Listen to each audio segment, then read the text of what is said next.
न वॾे न विकिणे न खिखे लाए हथ, न वॾे न विकिणे न खिखे लाए हथ, कुरनायूं केतरियूं मिड़ियो कनि मिनथ, जा समय जाम जी सथ तेसी रीस न कंदियूं राणियूं। दोस्तों हिते लतीफ़ सरकार नूरीअ खे बहितरीन अल्फाज़नि जी बेटा तो पेश करे ऐं चए थो त नूरीअ जो मान ऐं मर्तबो हिते हिन बैत में लतीफ़ सरकार बयानु करे थो त हू आहे त मुआणी, पर हाणे हू जाम तमाचे जी पटराणी थी पई आहे, हुनजी वञी आहे त हाणे हू न मच्छी वढे थी न विकिणे थी, यानी पंहिंजो असलो को कमु कान थी करे,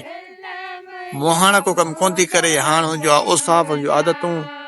समन जहिड़ियूं थी वियूं आहिनि, ॼामनि जहिड़ियूं थी वियूं आहिनि, जे उते सरतियूं आहिनि, जेके जेदियूं आहिनि, जो ॿियूं ज़ालूं आहिनि ॼाम तमाचे जूं, हाणे हुनजा औसाफ़ हुनजी किरतब ओड़ी थी वई आहे। ऐं ॿियूं जेके राणियूं आहिनि उहे मिंथ मेड़ न कनि थियूं, निमाणो अर्ज़ु रखनि थियूं, हिन खे अहमियत ॾियनि थियूं, छो जो जा समय ॼाम जी सथ तेसी रीस न कंदियूं राणियूं। जेका ॼाम तमाचे परणा आंदी आहे पंहिंजे महल में, उन सां हाणे ॿियूं समियूं ॿियूं राणियूं कीअं रीस कंदियूं। करो